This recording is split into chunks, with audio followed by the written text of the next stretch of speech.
My name's Paul Strickland, and I work in the Career Development Center here at the University of St. Thomas. And for those of you who are new to campus, straight out this window, right on the quad, there's a building with a big clock on it. That's called Murray Hall. And we're in the first level of Murray Hall. And we're also located on the web, lots of resources and whatnot there at stthomas.edu/career development. So our topic today is our department, what we do, how we work with students, and how we can hopefully assist your students that are entering St. Thomas this year. And yeah, that's what we're going to cover. So the first thing that I want to do is to try to engage you in a little bit of conversation. And I'm going to ask you to think back to when you were graduating from high school and about to embark on whatever your future was, whether it was college or whether it wasn't college, but as you began to think about your career and to ponder just for a moment, at that time, in my case it was 1972, I suspect that's anywhere from 5 to 10 to 20 years before the other people in this room, probably nobody before 72, I'm guessing. What were the messages that you were receiving about careers and about what your future was going to look like? I know that for me in 1972 and for most of the people that I knew, were having been raised by people of a certain generation as they were looking at the next generation, and having experienced a certain kind of economy, we received certain messages. Like for my parents, it was, just get something that's really stable and safe. Why? Well, in part probably because they'd been children of the Depression and they had seen some hard times and they were looking forward to, the best possible imaginable future would be something where it's steady, And it was the model for society then. A lot of people were working 40 years at the same place and getting a gold watch. As we move forward into later decades, messages might have been just a little bit different. So just going to ask anybody to reflect on and share with the group, what do you remember kind of hearing as you were at the stage in your life where your students are now? Please. Mine was more like, just do a general business. It'll take you anywhere. So get a general business degree? Okay. So specific advice about a particular major, this will be good for you. Okay. Anybody else? College degree is needed even to answer phones. College degree what? Was needed even if you wanted to answer phones. Yeah, so your baseline is, for you, the message you received was you're going to get a college degree. Okay. Anybody else? Things that they were hearing when they were the age that your students are now? At least get an associate degree. I'm sorry? At least get an associate degree. At least get an associate degree. So one way or another, education was going to be important. The next question I have is, now it's however many years later. What kind of conversations have you been having with your students about how they might be looking at their future? Anything at all along those lines? You can do anything you want. Yeah, that's something that nobody in my generation heard that. It was like, just get something solid, Now it's like, do what you want to do, right? Do what you like. Do what you like. I think it's more of a, I always felt like my focus was more on, like when I was in high school, nobody really asked me what I wanted to do. The question was always, where are you going to school? Where are you going to school? And so what I tried to do, I get my kids more, just because I'm in this field too, is just, what do you feel like you are good at? What are your skills? What are your talents? Because it's, being a dentist or an engineer is not for everyone. And let's capitalize on what you think you are good at and helping them to self-reflect on themselves and what their real skills are and their talents are. Okay. How can we turn that then into something? Okay. Thank you. Thank you all for sharing.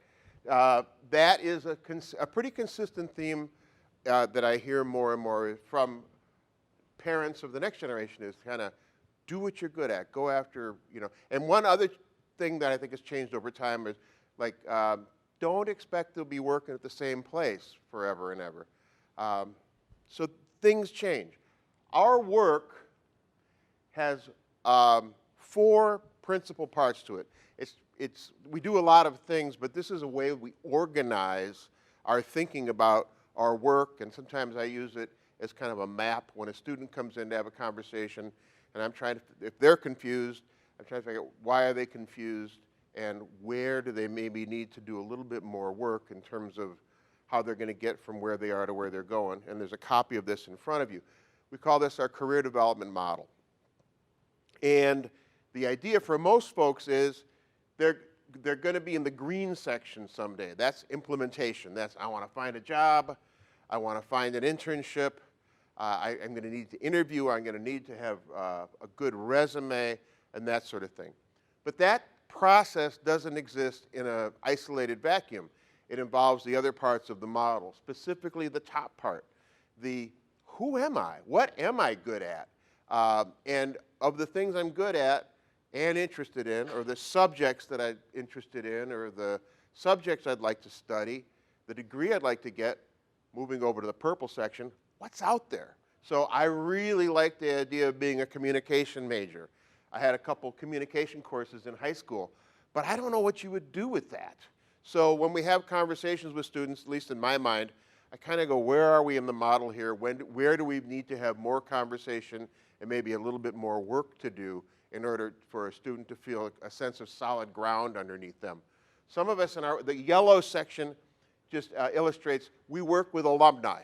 So sometimes we'll see alumni that are at a certain point in their job cycle where it's been working pretty good for a while, but I'm kind of done with this. Or maybe something's changed in the workplace and they're done with me. That happens too.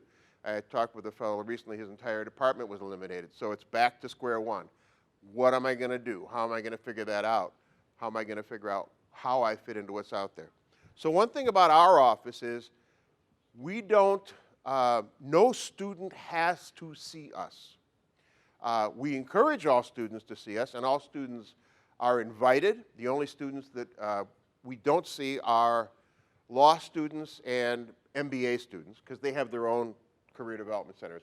But we see everybody else that goes to St. Thomas, all the graduate programs, all the undergraduate programs.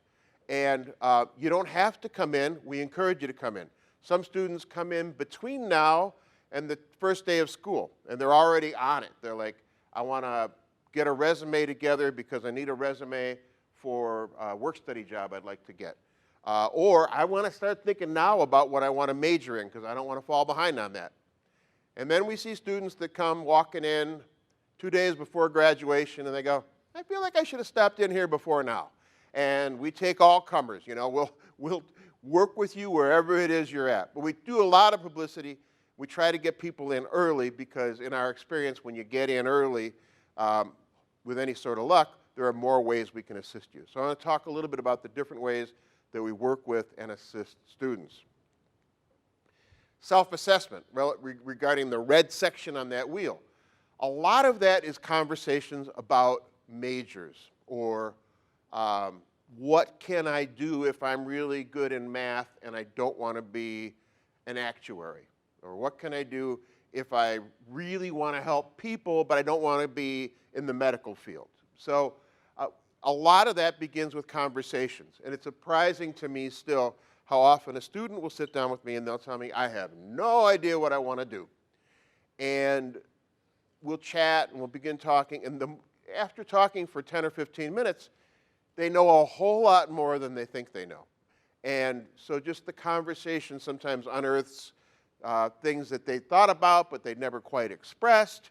Or, well, I'd like to do that, but I heard it was really hard to get into. And so then we go into, okay, well, let's look at that. Let's actually see if we can find some people that are doing that work that perhaps you can talk with or learn about from different resources on the web or whatnot. Sometimes it involves assessments. I should mention none of our services have a fee attached to them, with the exception of some assessments. If we decide to do a strong interest inventory, we have to charge the student $10 because that's what we get charged by the testing company. But we have a really good assessment that we use a lot that doesn't cost anything. We subscribe to it and have an annual fee for that. So most of the work we do does not involve any cost. And an assessment, no assessment can tell you this is what you should major in, this is what you should do for the rest of your life. But assessments, when properly interpreted and involving a back and forth discussion especially, can help a person to kind of figure out, yeah, this makes more sense than that. I think of assessments as tools that sometimes will support something you're already thinking, like I'm sort of thinking about marketing. And an assessment might suggest, yeah, it looks like you have a lot in common with people that are in different parts of marketing who enjoy it. That's good. Sometimes it challenges it a little bit, like, well, I can't tell you that you shouldn't major in marketing, but you have nothing in common with people that are in marketing who enjoy being in marketing, so you might want to learn more about that before you declare this major. And then sometimes it can cast the net out wider. Yeah, marketing wouldn't be a bad choice for you. There are these other things you might want to look at because they could be equally good choices. So, and anything we do in our work is also going to, we're going to have resources for it on our website as well. So a big part of the work, especially in the first couple of years, I talked with a first-year student this morning who looked at the red section and said, so that's all like when you're a freshman, right? Yeah, kind of, sort of, except things change. You will change. You're a different person in 4 years than you are now, and you may develop new interests, and you may develop new talents and have different experiences that are going to shape things a little bit differently. But a lot of the work we do in self-assessment is in the first couple of years. And then we move from that to, so if this is who I am, what's out there? If I think I want to major in communication, what are the jobs I can do? What are the job titles associated with my major? Even something like finance, which sounds really specific, a student can be pretty sure they're going to major in finance, and they can look at the different classes in finance and think, yeah, I like all this. But when you get into the real world, you find out it's a big umbrella of finance. There are financial analysts, there are financial advisors, and somebody might be really good at not at one and really engaged at one of those and not at the other of those. So we talk about how do you figure that out. To do that, we put on special events sometimes, networking events, meet somebody who had the same major that you are thinking about having, and have a conversation with them about the different things that they've done with that major. And we try to facilitate networking. The St. Thomas Alumni Office has a great tool that they've recently purchased where it's called Student Alumni Mentoring, and students put their own LinkedIn profiles into that system, and they find alumni who have agreed in advance, I was a sociology major, I would love to talk with you if you're thinking about being a sociology major. Or, I'm in advertising, I would love to introduce you to other people in my field. So we try to facilitate networking in a lot of different ways because you can learn a lot about what's out there by cruising the internet, but there's nothing like talking to somebody that's actually doing it. So another place that students do gain some of that insight is through club involvements and things that don't have anything to do with our office. All right. Quick question about the major. Does it matter? Yes, it matters. It's not an unimportant decision, but it's not always as big a decision or as all-powerful a decision as people sometimes think. So we just have two quick examples here. On the left-hand side are half a dozen job titles. All of these job titles were the first job out of college of one of the majors on the right-hand side. So all of the jobs are common to one of the majors. So buyer, business analyst, et cetera. Is it A, B, C, D, E, or F? Modern and classical languages, marketing, operations and supply chain, entrepreneurship, English, mechanical engineering.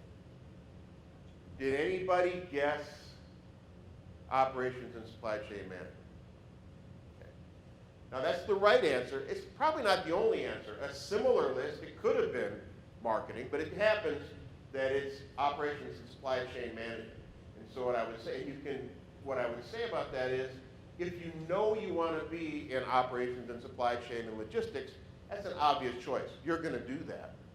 But if you're thinking more, I'm not sure yet, I'm not ready to commit, I want to be general business or marketing or something, and then along the way, maybe when you're a junior, you learn about operations and supply chain and go, this is great. I should have majored in that. It's not the end of the world. You can still begin to put together experiences in that so that perhaps you will be qualified for something like that when you graduate. And so all is not lost. Second one, does my major matter? Same pattern. On the left, medical assistant, sales consultant, digital marketing coordinator, academic support coach. Think about what would be your best guess as to the common major. And did anybody guess modern and classical languages? I wouldn't have guessed that either. But it's a good illustration that there are people who major in the liberal arts who end up going into business. There are people who major in business and end up going into social services and government. Your major is a piece of the puzzle. It's not the entire puzzle. One of the handouts on your table is a timeline. Really rough suggestions for, you might want to do this here. You might want to do this at this time. Not every student is going to do every single item on this timeline, but these are some of the other things that people do that become other pieces of the puzzle that are sometimes equally or even more important than what your specific major is.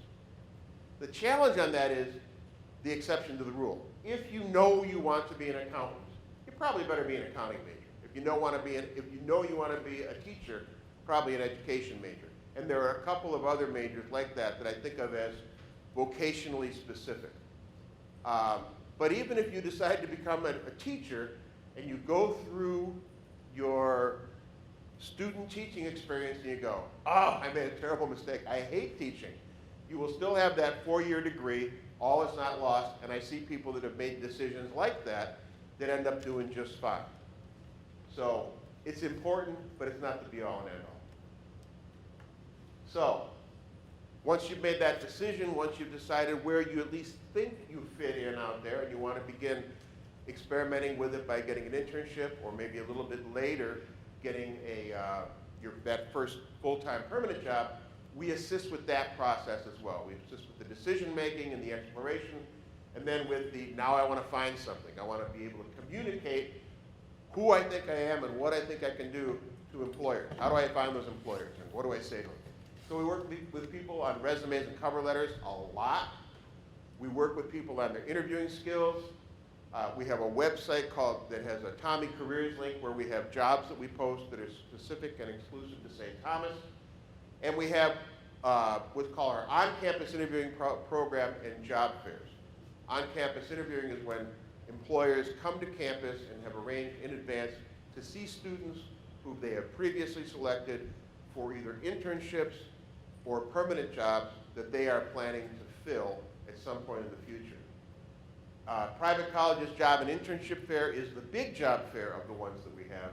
That takes place every February at the Minneapolis Convention Center.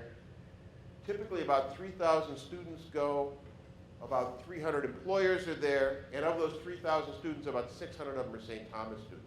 So we send a lot of students to that, and a lot of students find their internships and jobs through these types of things, but that's really only skims the surface because a lot of it is making connections, contacting employers directly, et cetera. So we have programs in place to assist people in the implementation, but then again, one-on-one, how to develop an effective job search, how to find the jobs that aren't advertised, that sort of stuff as well.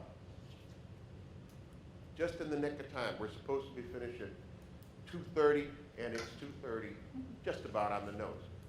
But if anybody has any questions they would like to ask or anything that they thought I would cover that I haven't covered, please share them. What kind of, the average amount of time, say a freshman should come in and see, if they don't have any clue what they want to do? How much time should they? Like 3 or 4 times, 1 time is sufficient? Like, Oh, you mean visiting us? yeah, I would say, I know it's kind of hard, but Yeah. roughly. I would say, I shouldn't say it. I almost get nervous when freshmen come in. It's like, you still haven't figured out where your building is yet, you know?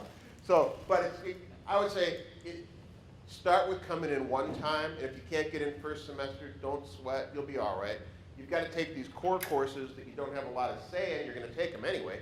So come in freshman, first semester, second semester, and then from that first visit, we can figure out how many visits might be helpful. But usually it's at least a couple of visits, and so we will see students, a couple times freshman year, and then we might not see them until they're a junior. Or we might see them we might not see them at all freshman year, then we'll see them 3 or 4 times sophomore year. So everybody's tempo, everybody's schedule is a little bit different, and we just meet the student where they are, and everybody has different priorities and a different amount of time on their hands for doing all of the things they already have to do, plus stacking the things that we want them to think about on top of that. But a couple times would be great. Are your career counselors all generalists, or are there ones assigned to like the business students, or or are you just like all generalists, or would they That's a be good somewhat question. assigned to someone Thank you very based much. on what they're interested in? Well, there's some talk that we're going to move, that at some point in the future we're going to move to what some schools are doing, which is called a cluster model. I would be the business person, a colleague would be the liberal arts person, et cetera, et cetera. For now, we're still generalists. And it seems, frankly, I think it works pretty well. I like it. I think we all need to know about all majors. But I know that some of the schools that are doing that, and some of the people here that are thinking we might go that way, they have their reasons. And either way is going to work, but a good counselor should be able to help you no matter what. Any other questions? And for the work study, so you help the resume, but are you the one that recruit for that? Good question. The question was, for the work study jobs, we assist with the resumes. Are we the ones that they actually go to find the job? We are the ones that assist them with the resume and perhaps interviewing skills, but the jobs are actually found on the University of St. Thomas Human Resources website in a special place for student employment. Okay, thank you everybody for coming. Have a nice time here for the rest of your day.